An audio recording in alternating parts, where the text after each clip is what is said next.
ओम श्री गुरुवे नमः। प्रणाम भगवान।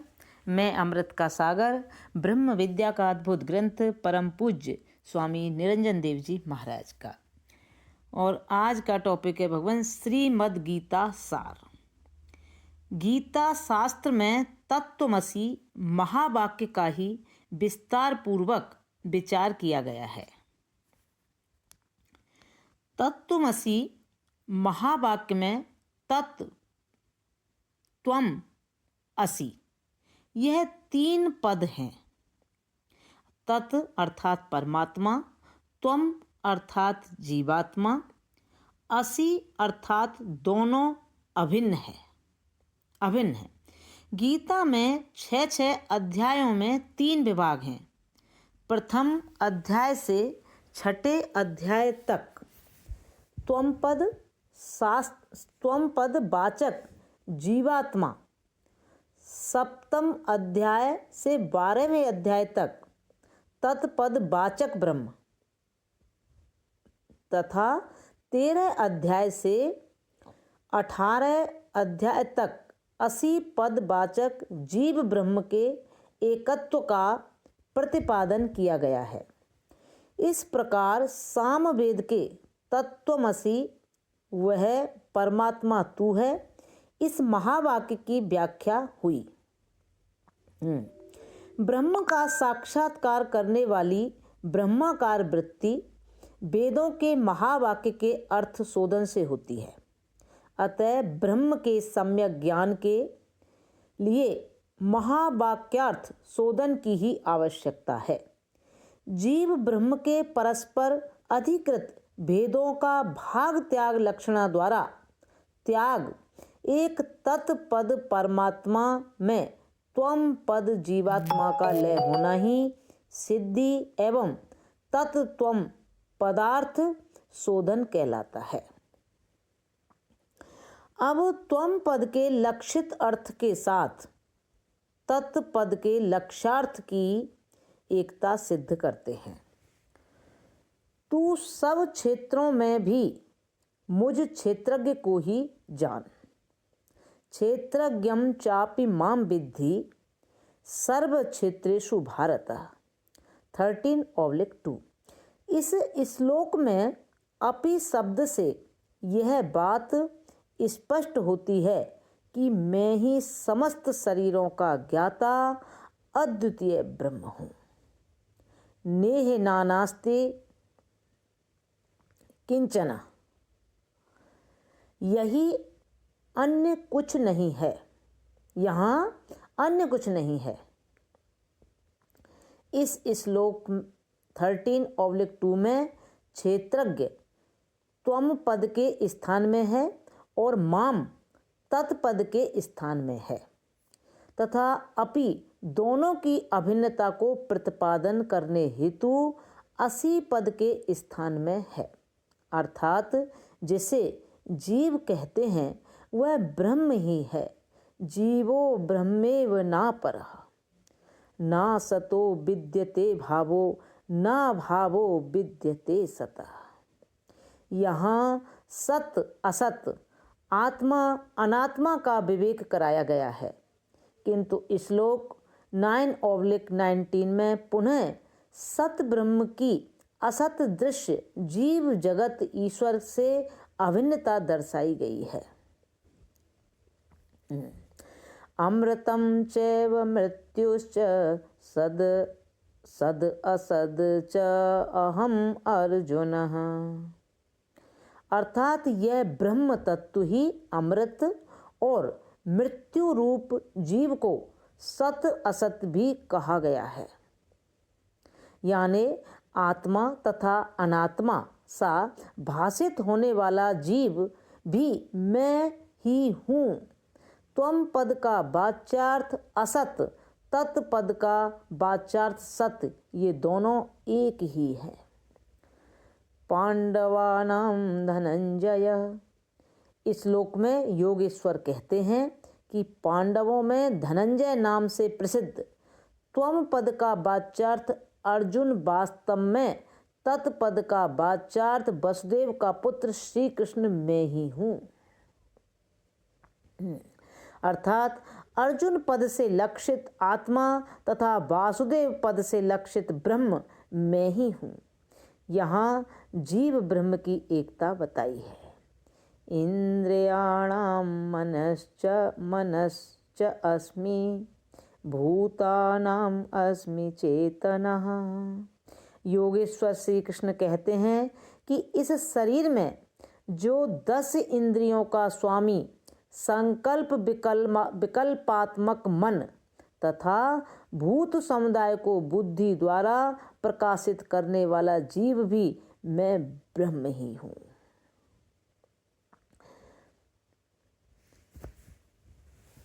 अध्याय 6 गीता के अध्याय 6 में 29, 30, 31 में भी तत्त्वमसि महावाक्य है।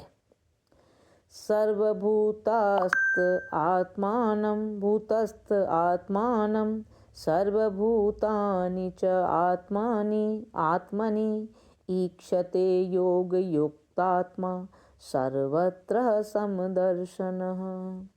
इसमें पहले शुद्ध त्वम पदार्थ ज्ञान का हेतु दर्शाते हैं, जिसका आत्मा यानी मन योग से युक्त है, जिसका मन निष्काम कर्म योग से निर्मल हो गया है, वह अविद्याकृत देहादिक परिच्छेद शून्य आत्मा को ब्रह्म आदि से स्तंभ पर्यंत सब भूतों में स्थित अधिष्ठान रूप से देखता है तथा सर्वभूतों तथा ब्रह्मा आदिकों को अपने आत्मा में अध्यस्त देखता है। इस प्रकार समदर्शी सर्व प्रपंच में निर्विशेष ब्रह्म को ही जो देखता है उसे सर्वत्र समदर्शन ही होता है। इससे अपने आत्मा में कल्पित ब्रह्मा से लेकर स्थावर पर्यंत जगत में अनुस्यूत केवल चिन्ह मात्र रूप शुद्ध त्वम पद के अर्थ को प्रदर्शित किया है। यो मां पश्यति सर्वत्र सर्वं च मयि पश्यति तस्या अहं न प्रणश्यामि स च मे न प्रणश्यति। अब शुद्ध तत्पदार्थ ज्ञान दर्शाते हैं। जो योगी मुझ ईश्वर को तत्पद के अर्थ को मायिक देह आदि परिच्छेद से शून्य परमात्मा को सर्वत्र प्रपंच में सतरूप अनुस्यूत देखता है और सर्व प्रपंच वर्ग को मुझ में आरोपित देखता है, उस अद्वैत ब्रह्मदर्शी के लिए मैं ईश्वर परोक्ष ज्ञान का विषय नहीं होता, यानी मैं ईश्वर उससे भिन्न प्रतीत नहीं होता हूँ, वह मैं ही हूँ, यह तात्पर्य है। यह जीव मुझ ईश्वर से भिन्न नहीं है, इस प्रकार वह मेरे लिए परोक्ष ज्ञान का विषय नहीं होता, मैं वही हूँ, वह तात्पर्य है।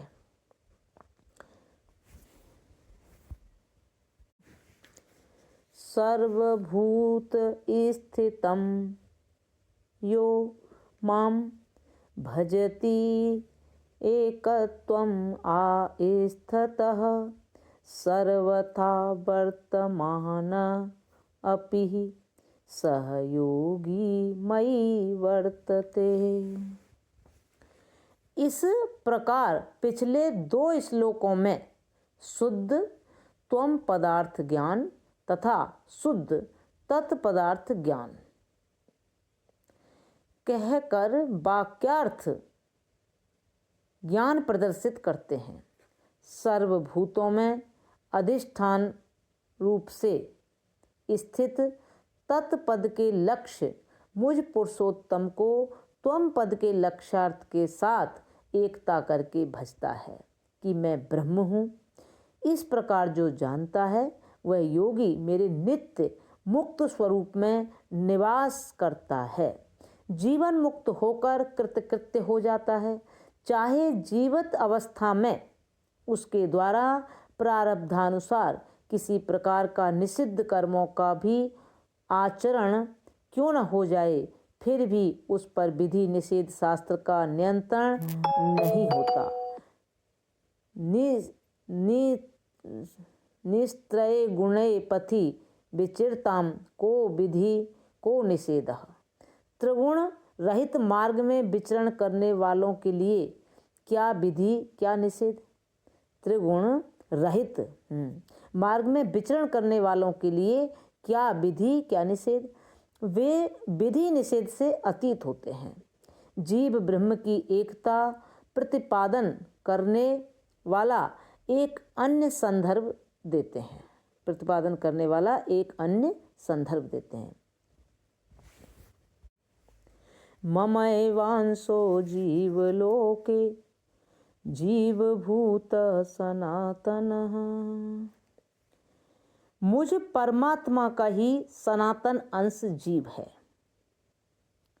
यह अंश ही अनादि से देह आदि संगात में अहंकार कर कर्ता भोक्ता हुआ संसार में जीव भाव को प्राप्त हुआ है। यह जीव 84 लाख योनियों में भ्रमित होता हुआ शरीरों के नाश होने पर भी स्वयं नित्य रूप से विद्यमान रहता है।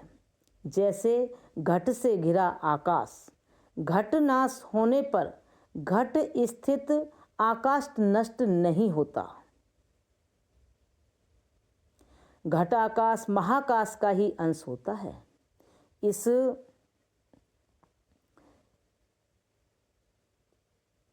इसी प्रकार अविद्या उपाधि से घिरा जीव ब्रह्म का ही अंश है। घटाकाश महाकाश से भिन्न नहीं, उसी प्रकार जीव ब्रह्म से अभिन्न ही है। ब्रह्म में अंश अंशी भाव की कल्पना अभिन्न स्वभाव समझाने के लिए की गई है। ब्रह्म का अंश वास्तव में नहीं होता। ब्रह्म का अंश वास्तव में नहीं होता। जीव त्वम ही तत् ब्रह्म है। ज्ञानी त्वमेव मे मतम। परमेश्वर और जीव दोनों एक आत्मा ही हैं। ज्ञानी तू आत्मा एव मे मतम। परमेश्वर और जीव दोनों एक आत्मा ही है। इस प्रकार त्वम और तत्पदार्थ के स्वरूप में भेद संभव नहीं, क्योंकि दोनों में एक ही लक्षण है। जैसे त्वम पद लक्षार्थ आत्मा। त्वम पद लक्षार्थ आत्मा। नित्य सर्वगत स्थाणु अचल अयम सनातनः। अव्यक्तो अयम अचिंत्य अयम अविकार्यो अयम उच्यते।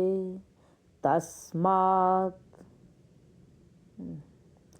तत्पद लक्षार्थ परमात्मा। फिर आगे है ये तु अक्षरम अनिर्देशयम अव्यक्तम पर्युपासते। सर्वत्र गम अचिन्त्यम च कूटस्थम अचलम ध्रुवम। जीव ब्रह्म दोनों में एक ही लक्षण है, यथा अचल और अचलत्व समानार्थक हैं। स्थाणु और कूटस्थ समान है। सनातन और ध्रुव समान है। सर्वगत और सर्वत्रव समान है। दो वस्तु में सर्वगता कभी नहीं हो सकती। इस प्रकार आत्मा और ब्रह्म के लक्षणों की एकता के कारण उनमें अभेदता सिद्ध होती है। जीव ब्रह्म दोनों में एक ही लक्षण है, यथा अचल और अचलत्व समानार्थक हैं। स्थाणु और कूटस्थ समान है, सनातन और ध्रुव समान है, सर्वगत और सर्वत्रग समान है। दो वस्तु में सर्वगता कभी नहीं हो सकती। इस प्रकार आत्मा और ब्रह्म के लक्षणों की एकता के कारण उनमें अभेदता सिद्ध होती है।